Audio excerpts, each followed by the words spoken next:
Incredible day, family. Welcome to the Your Perspective Matters podcast.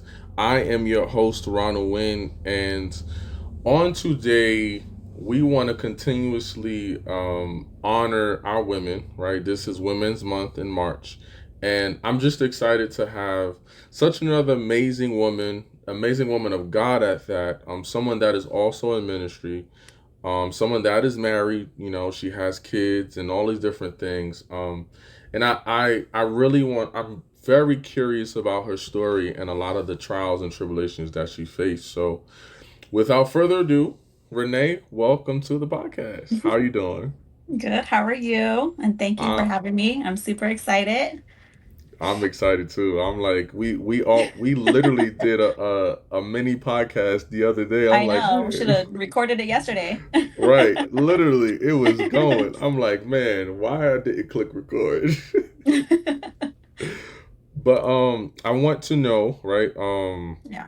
Let's start with who you are. So I want you to hmm answer these three questions. Number one is, who are you? What do hmm you do? And what are you most passionate about? Okay. I think they all kind of tie together.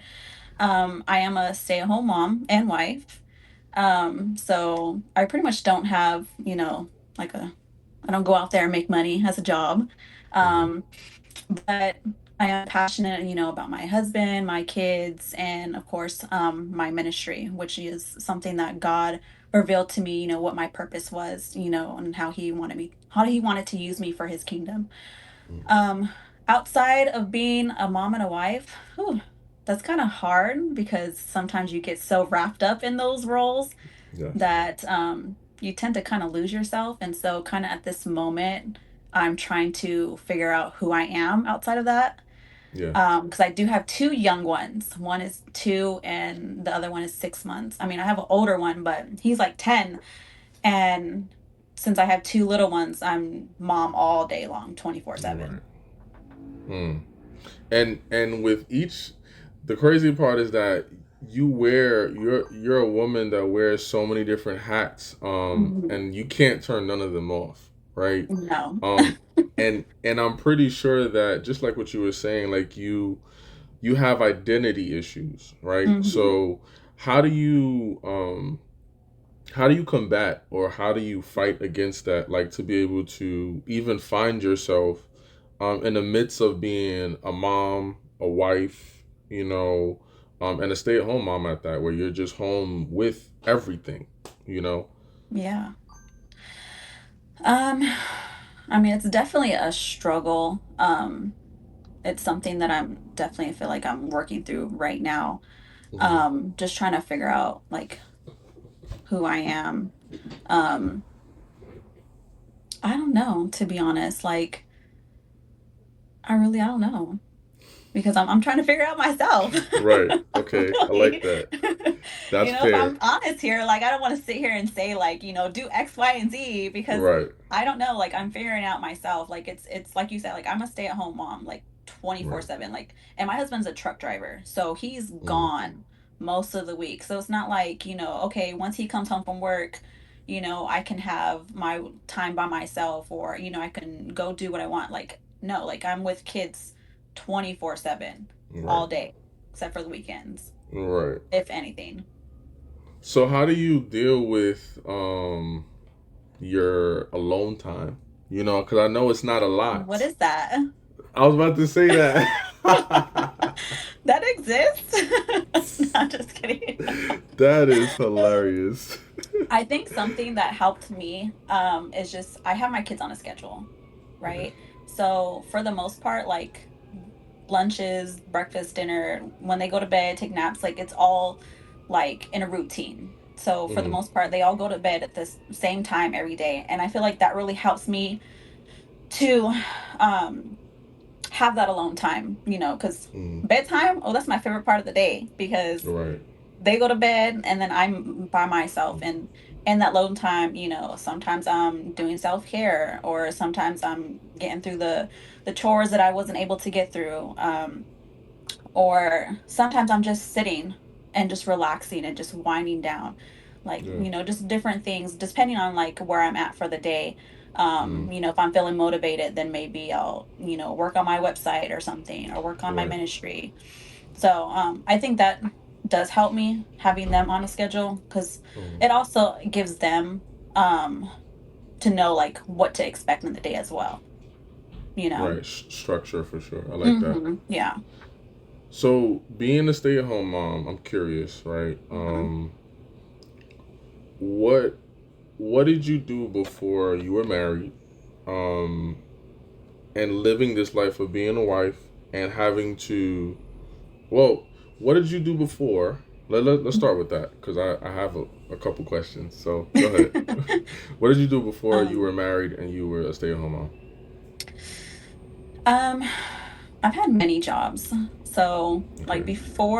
before we got married, at that time, I actually was working at a furniture store. Um, but at that furniture store, I actually was just an admin. So I just did like the finances and stuff. I didn't really do anything like big and like, oh, surprising or anything. Right. Just working, and I was, running my ministry. And that was actually something I started prior to even before I met my husband. Okay. Um, and I was actually doing that full time. I was doing, interviews similar to this. I wrote a book, and I had a book out. I would host like events, for women, just different things within that ministry. So that was what I was doing prior, before I got married and had kids. And I feel like that kind of got pushed on the back burner when that Yeah. happened. So with so what was the transition like? Because you said you've done many things, but the last thing you did was the furniture store. hmm What was that transition like where you were your support person? You were the one that was bringing home the bacon and everything, but now you are relying technically on your husband to bring home hmm everything, and you are not necessarily bringing. Like, how was that transition? Oh, I mean, for me, it was good, because I ain't got to pay no bills. So, I mean, what more do you want?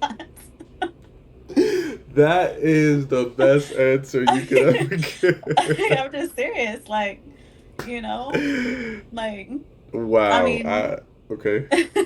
No, that I that mean, that's it funny. definitely was, like a weight, because at the end of the day, as women, we're not meant to carry that load and that weight of providing.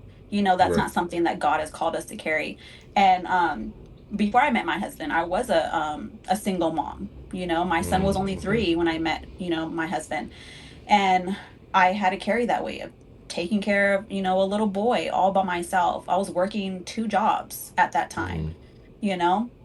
And I pretty much was working at the mall, and I was working every single day from the time the mall opened to the mall time the mall closed. And I was working 2 separate jobs, going to one in the morning, and then once I got off that one, going to the another one. There was Right. even times where I had to take EJ to work with me. And I had Wow. EJ at the register scanning clothes because I had nobody to watch him. Right. Wow. So it definitely was, a weight lifted, having my Mm. husband, being married, and him, taking that responsibility that's meant for a man to carry and not a woman. Right. So yeah, now I'm able to walk in my softness. I'm able to walk in my role as a woman and not have to pay no bills. I love that, man. That is, let me tell you, I did not expect you to say that at all. But that's a beautiful thing because we need more situations like that where, Yeah. because I mean, there are many women that I know of that want to live that soft life where they Yeah. don't have to worry about certain things, and especially because he's a great provider, you don't hmm have to question things.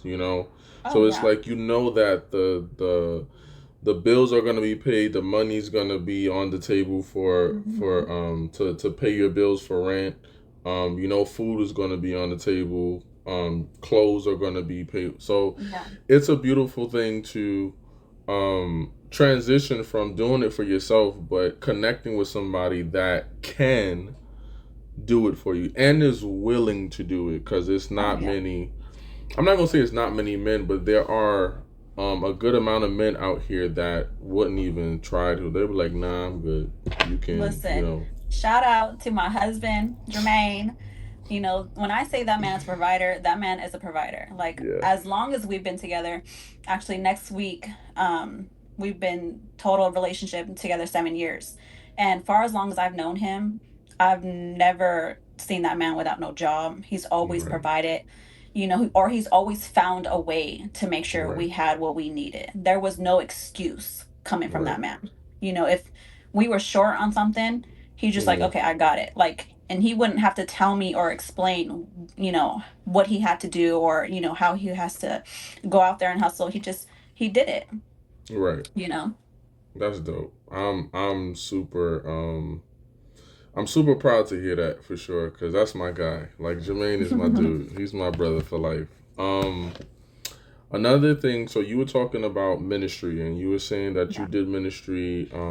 You had this sisters in ministry was before him, right? Or did you start Yeah. that after? It was before him. No, it was, yeah, before I even was in a relationship with my husband. Okay. So what? So tell me about that. What is the purpose of it, or how did it come about? First of all, Yeah. how did you have the desire for it, and then what is it specifically? Okay. So first off, I was in a place where I was trying to figure out, okay, like, God, like, I surrendered to you already. I already given my life to you. Now, like, what is my purpose? Like, what does that mean? What does that look like? And so I decided to do a fast.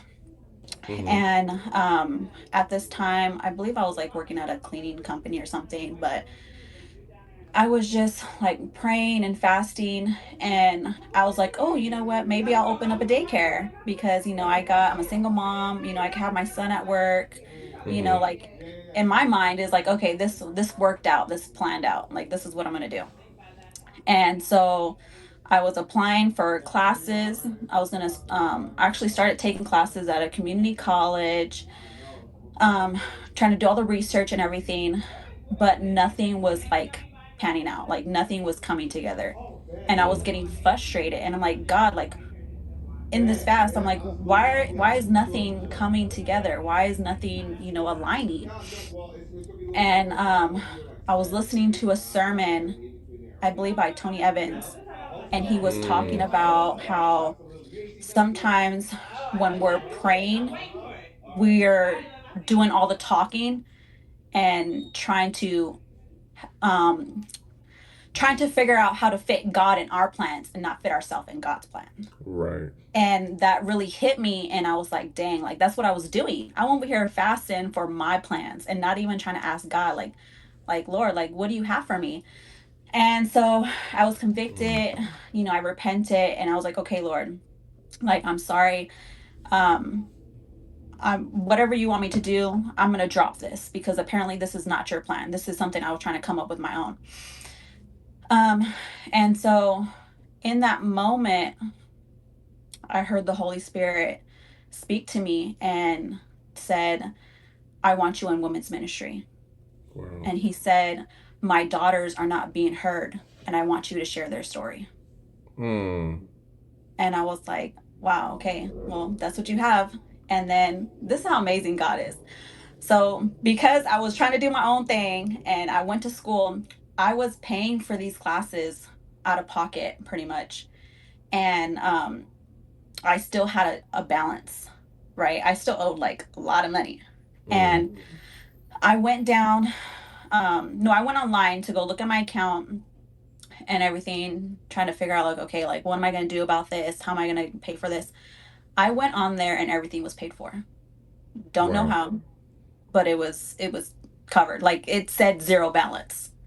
Wow. Like, as if there, like, I wasn't even taking the classes at all. Like, it said zero. So I'm like, okay, like, that's you, Wow. God. I know.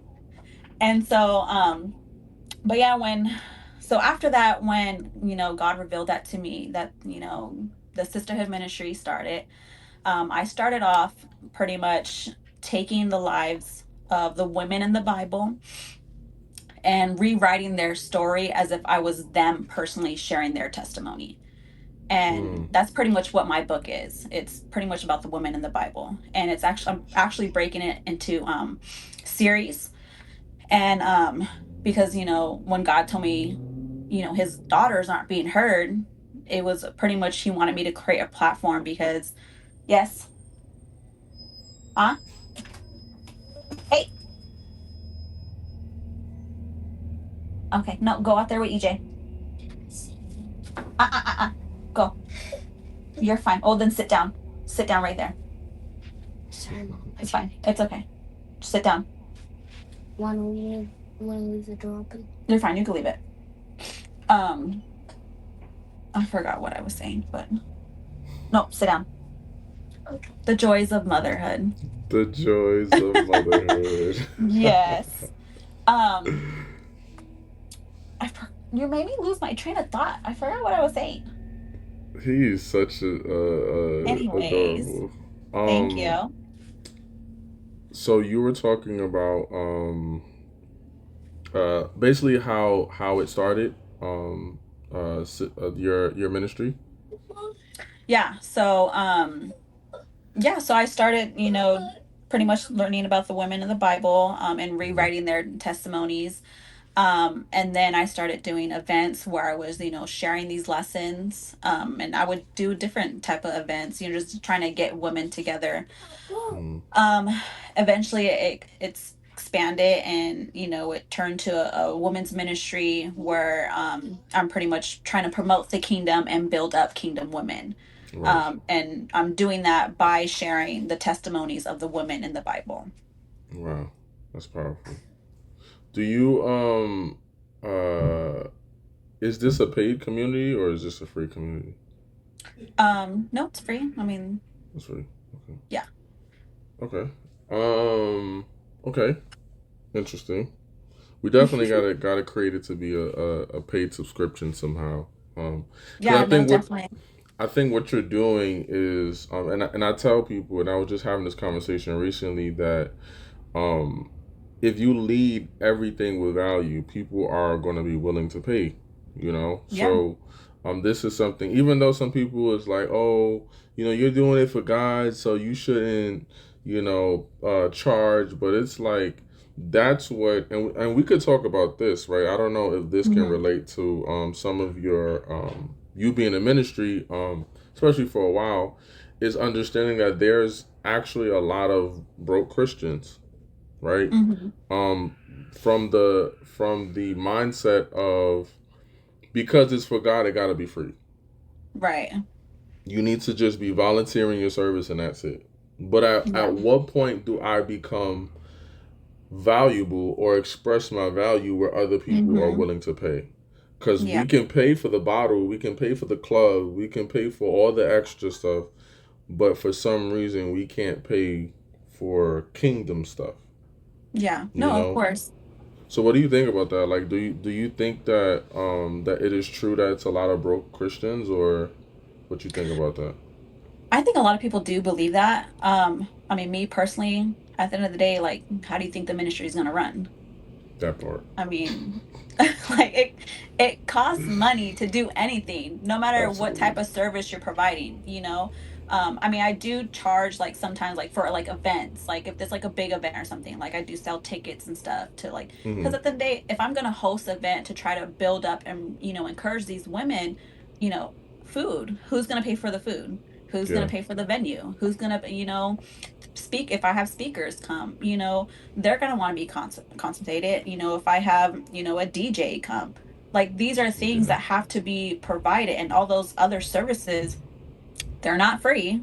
So if they're not free for me to be able to give to you, like, Mm-hmm. yeah, like, some money has to come in some type of way. I do plan on, having money come in some type of way, because, like like I said, everything's not free. Like, I Right. want to be able, there's going to be times where, yeah, maybe I'll have an event that is free, but then there is going to be something that, isn't, because I have to cover costs in certain areas. Absolutely. I totally agree. Hmm. So let's change up a little bit. And let's Hmm. let's go deeper. I'm curious to know what is your, and I know everybody have multiple different types of testimonies. Yeah. But what has been something that you faced that was challenging that you were able to overcome in your life? Let me see. I mean, a lot. Like, I've overcame a lot in my life. I mean, I pretty much was raised by myself. Mm, Um, I've been on my own since I was 17 years old, okay. and having to take care of myself ever since then. Um, I don't know. Like, I've been through like a lot of abuse. Okay. I didn't have a father, and growing up, I mean, I had a stepfather who I loved like a father. Mm, Um, but I mean, even at like as a young teenager, I was sexually abused by a boy that I knew that I grew up with. And that was like wow. really hard for me to go through that and deal with that. I mean, honestly, I still have scars from that Right. abuse. Yeah. Um, Have that has the abuse of that has that affected your marriage? And if it did, in what ways did that affect your marriage? um, yeah, if I'm Okay. honest, my husband is a very touchy person. Okay. He wants to kiss all on my face and he wants to Right. cuddle and just like be all on me. And I love it, because that's him. Right. But because of my abuse, Yeah. it gives me like this weird shaky feeling and I just cringe and I can't help but feel that. Yeah. And it makes me feel uncomfortable. And it was really hard for us in the beginning because my husband, he knows that, I went through that. But Mm-hmm. it was hard for him to kind of like understand like that's that it wasn't because of him, that was Right. giving me those feelings. It was just because of prior abuse. And Absolutely. you know, at that point, like whenever I would be like, my husband would try to be on me, and I'm just kind of like, like get off of me, okay? Like that's enough. You good, bro?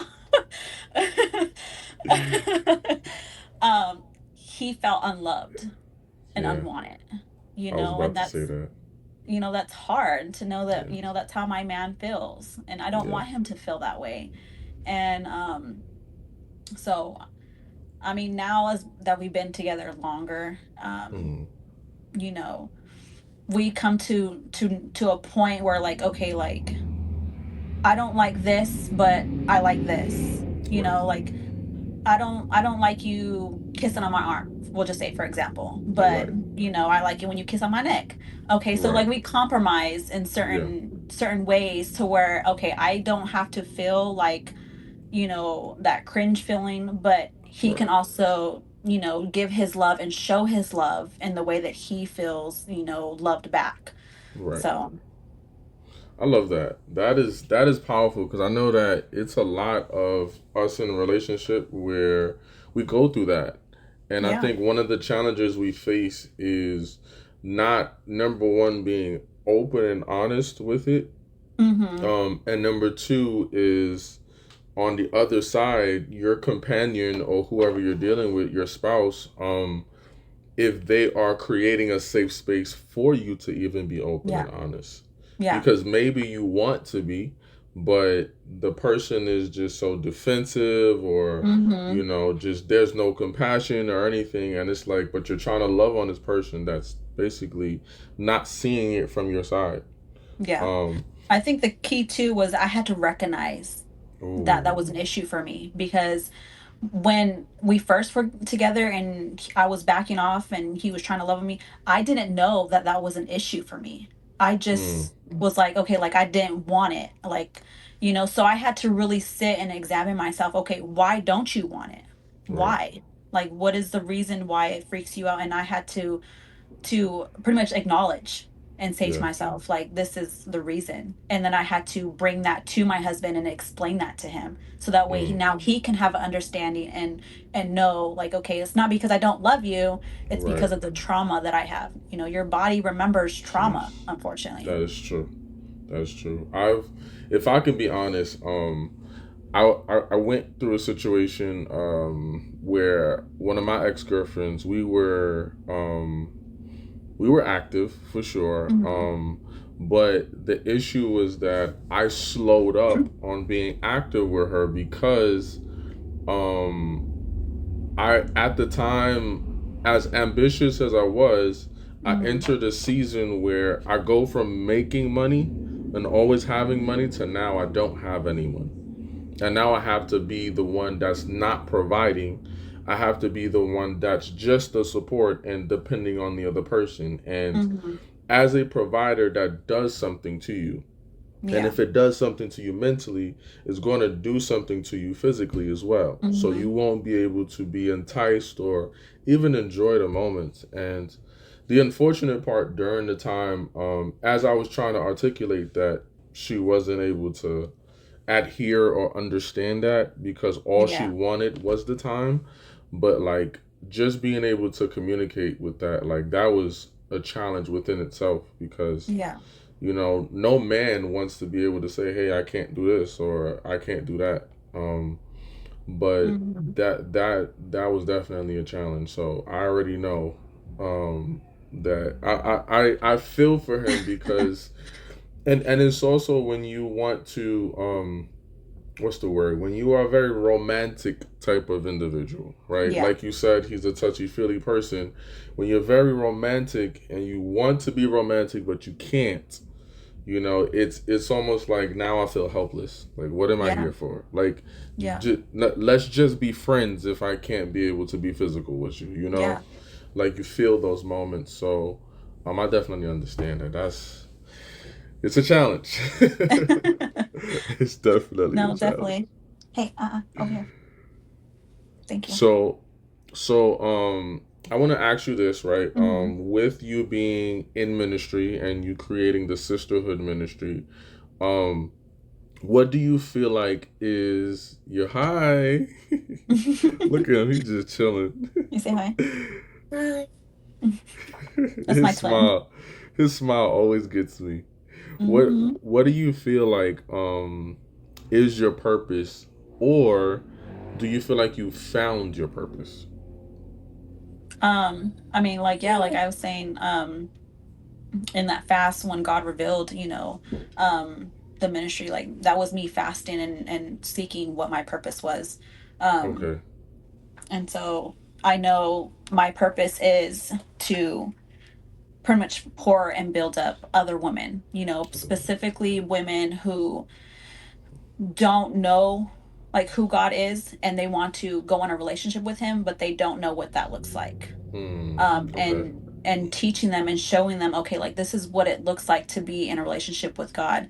This is what it looks like to surrender fully to him. This is what it looks like to have and walk with God in your life, and push and encourage them to seek what their purpose is, and so then they can go out in the world and do the same. Right.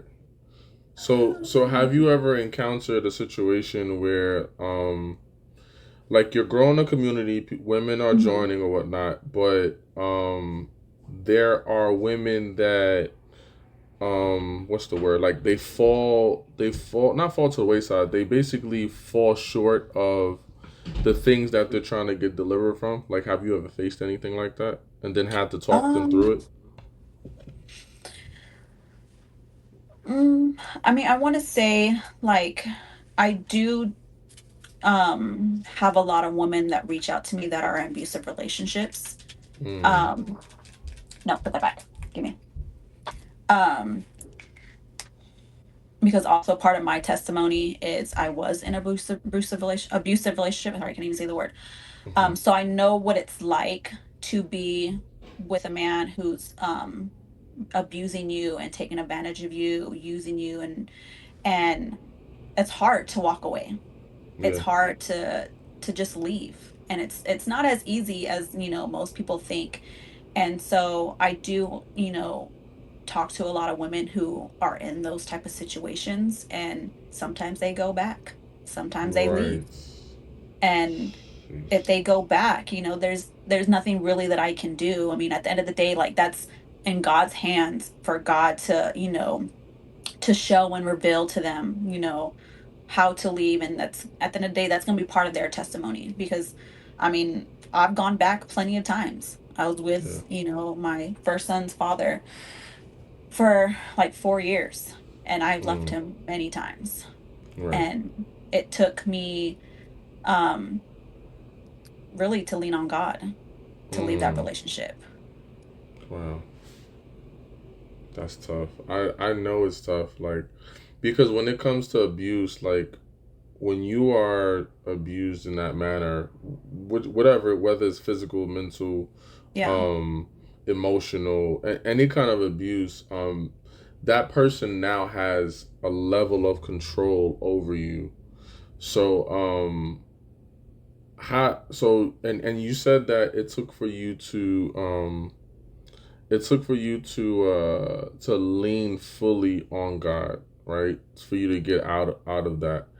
What I see you are not there. Can you hear me? Uh-oh. Technical difficulties, guys.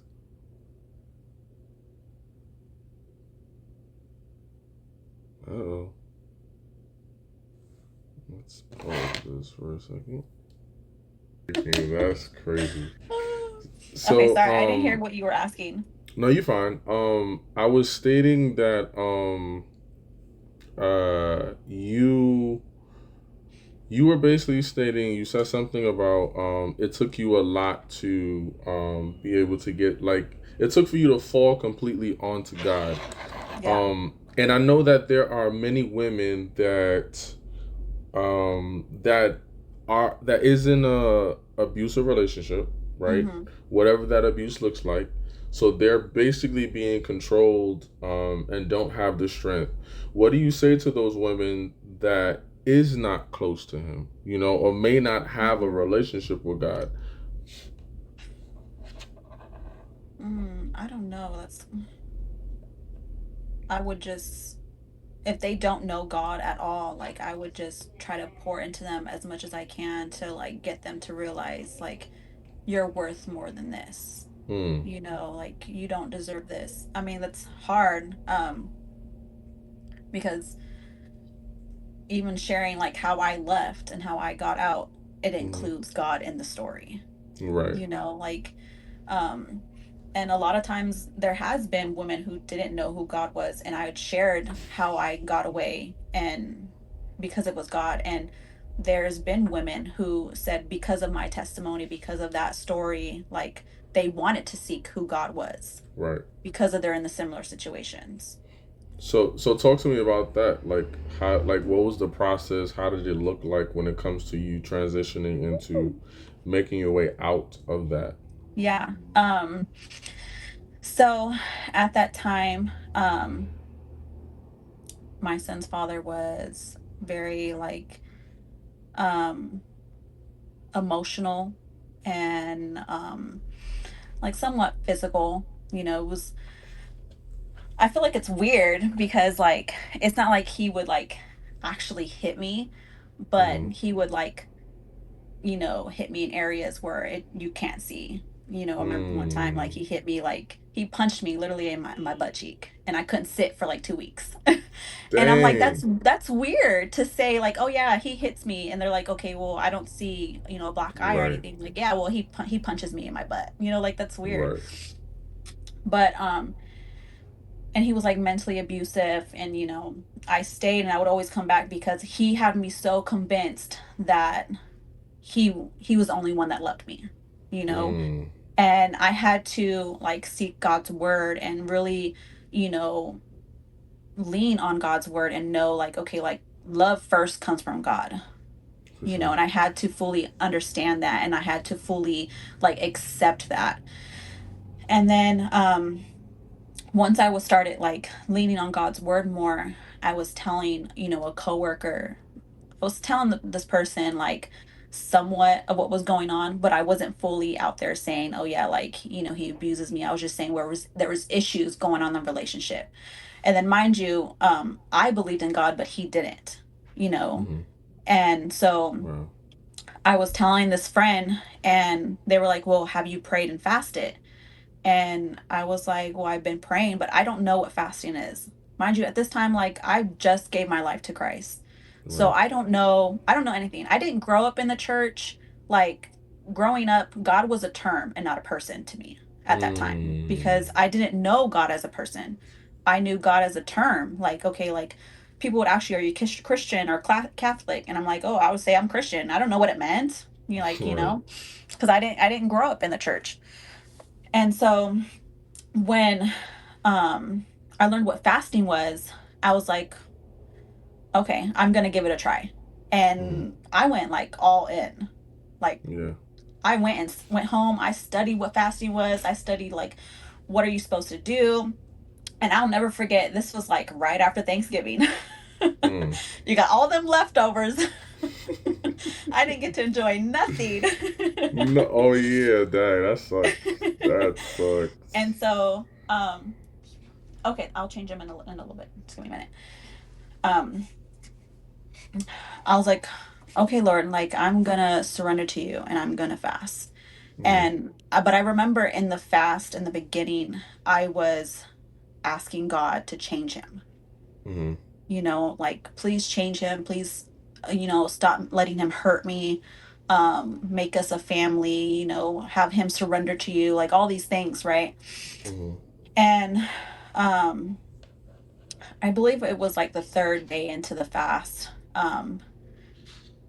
Like I was like, you know what? Like I'm fasting the wrong thing. I'm asking the wrong thing. Like I should be Mm. asking you like, God, is this even the man you have for me?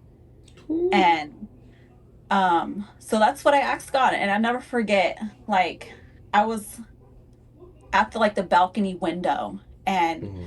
I would get up like, 4 or 5 o'clock in the morning, like 2 hours before before I had to go to work, just so I can go to that window and just pray, you know? Mm. And I'm praying and telling God, like, if he's not who you have for me, tell me right now. Right. And it kind of felt like, how like the burning bush in the Bible, like it kind of felt like that. Like it was just like the sky was just like, I don't know how to explain it, but it was just like I'm so serious. Like it felt like the burning bush moment, but it was just in the sky. Like there's no fire, but like the clouds and everything were just Right. like, oh my God. Like it was just like I knew it was God talking. Mm. And I heard this soft but still and strong voice. Mm. And God said, you can stay with him, but I'll never bless you with him. Ooh. And I was like, dang. I was like, okay. Like it hit me. And what God was telling me was, you can go ahead and continue to be with that man because you have the choice. It's your choice to rather stay or leave. Yeah. But I have things in my kingdom for you, but you'll never see them if you stay with him. Oh my goodness. And so Whew. at that moment, I was like, Lord, like, no, I want what you have for me. Yeah. I want all those things. Like, he's not worth what you have for me. Mm. Mm. And so I was like, okay, Lord, I'm gonna leave. I was like, but I know what I'm doing, me leaving, I can't do it on my own because I tried it and it Yeah. never worked. Wow. So I continued the fast because I knew I needed to hang on to God to get out. Mm. And when I left him, it was very hard for me because I left with nothing. Right. The money we had in the bank account, he took it all. The car we had, he took it. The apartment we were staying at, I pretty much had to walk out, had nowhere to live. And our son was 1 years old at that time, and I had to leave my son behind. Damn. And that was the hardest thing for me to do, was to leave my son behind. And I knew Mm. I couldn't take him. But I trusted God, and um a friend of mine that I was going to church with, she ended up opening her doors and was like, you can go ahead and move in. She let me stay, and I continued the fast until I was able to move into her home. And Okay. so a lot of people say I'm crazy, but that was like almost a month with no food and water. Wow. With no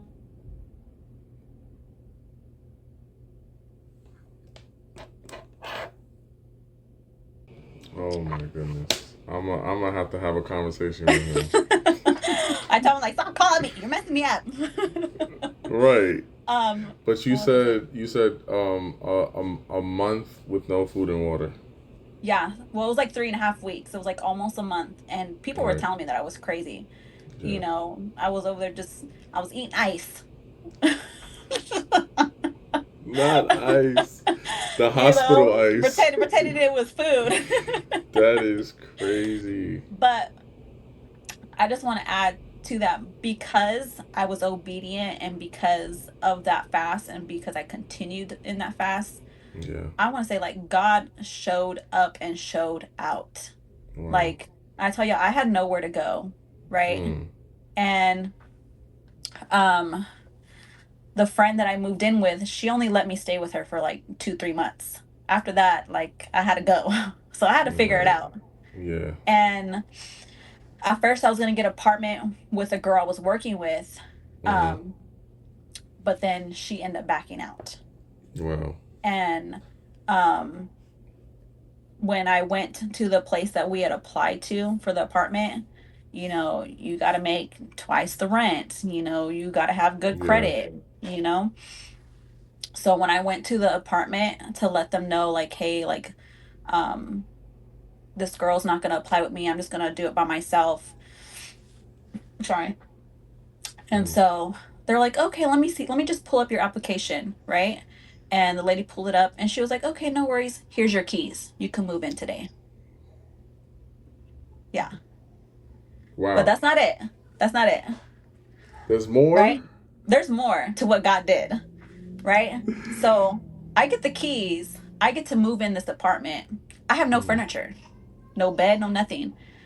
At that time I'm cleaning at this company, and one of the ladies' house that we're cleaning, she says, I have furniture that I don't want anymore. And I was like, oh, well, I don't have any furniture. She furnished my whole entire house, from the beds to the sofas to Wow. the dressers, everything. I think the Wow. only thing that I had to buy myself was just a few pots and pans. Right. Everything else was given to me and provided to me. The Wow. dining table, everything. I didn't have to purchase not one thing for this apartment. Yeah. But that's not it. That's Oh, not it. there's more. Okay?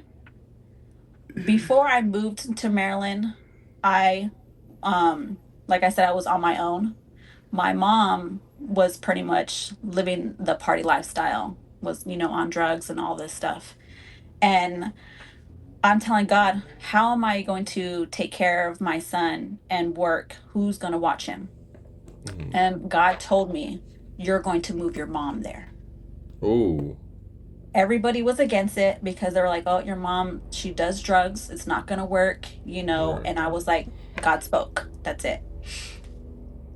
I called my mom. I told her and asked her if she wanted to come live with me. She Mm-hmm. agreed. Um, Eventually, my mom ended up telling me that before I called her, she was actually praying and asking God to get her out. Wow. So I tell people all the time, sometimes your obedience has nothing to do with you. It has to do with the fact that somebody else is praying out there for your obedience. That part. And she moved out there, and I want to say a few months after my mom moved out there, Mm-hmm. she clean, sober, she ended up giving her life to Christ as well. Wow. And we got baptized actually together as mother and daughter. Is she still living out there? Out there? No, she's out here now. Okay. Yeah. Okay. When I moved back, she moved back too. She moved back. Okay, gotcha. Mm-hmm. That's a beautiful story. Wow. Yeah. Oh my God, that is. You hit me with the there's more. I'm like, hold on. there.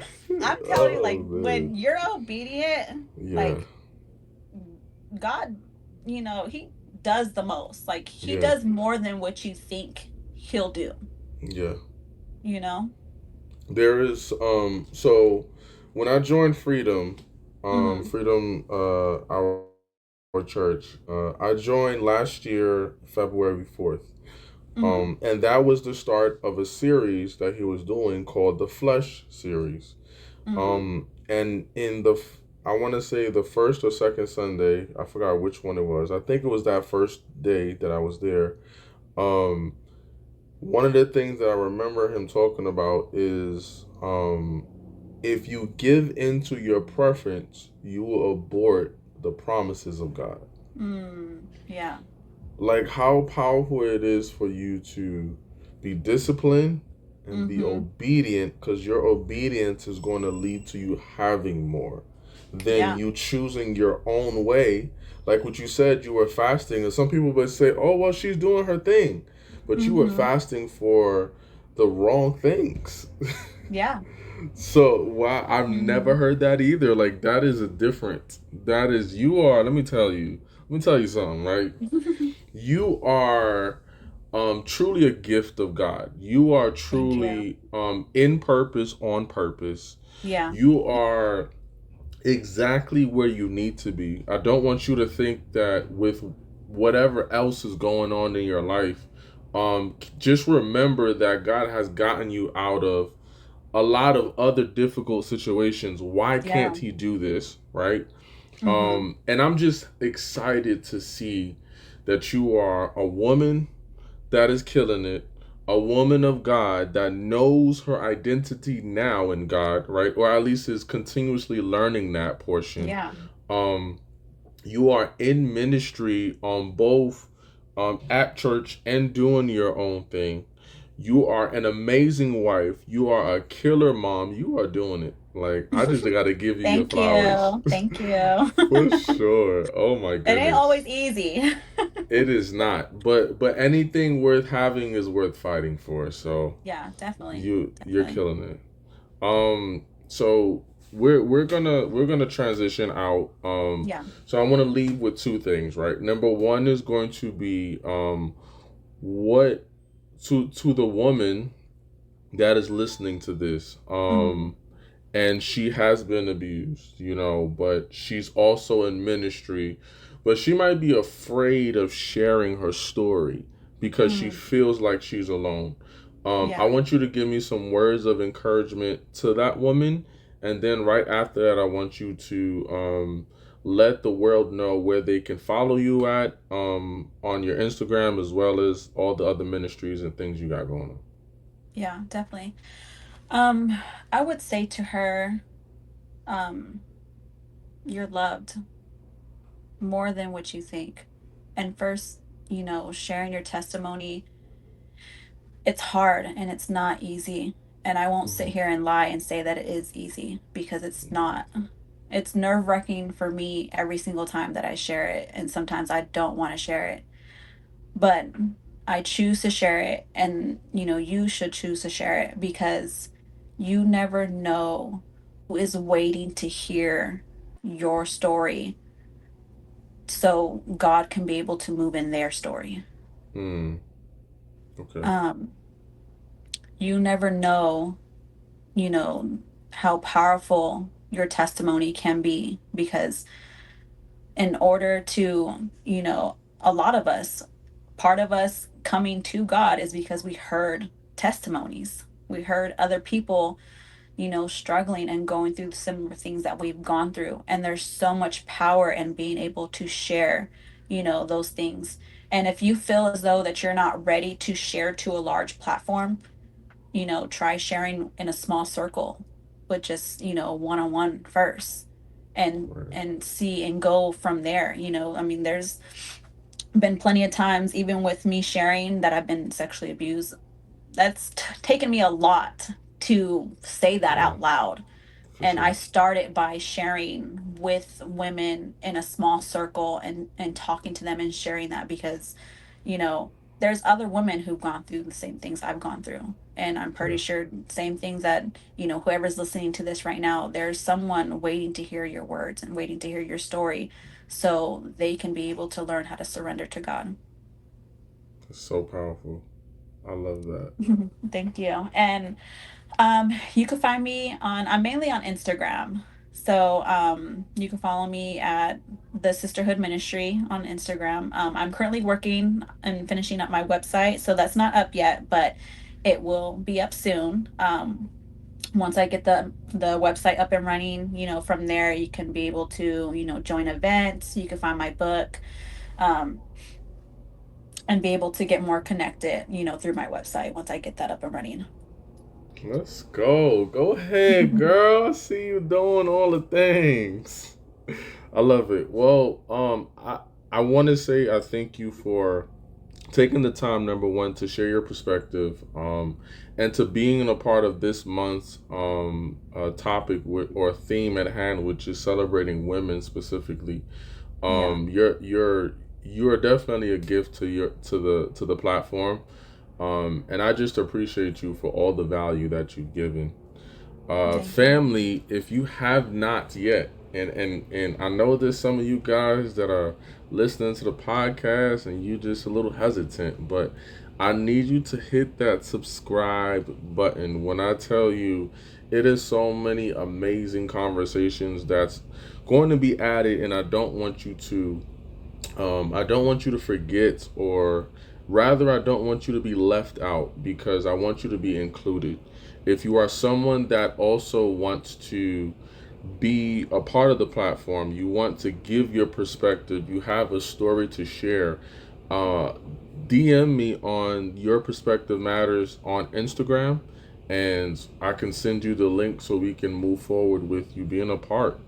Family, I appreciate you guys for viewing this episode, and we'll definitely see you on the next one. Why? Because your perspective matters.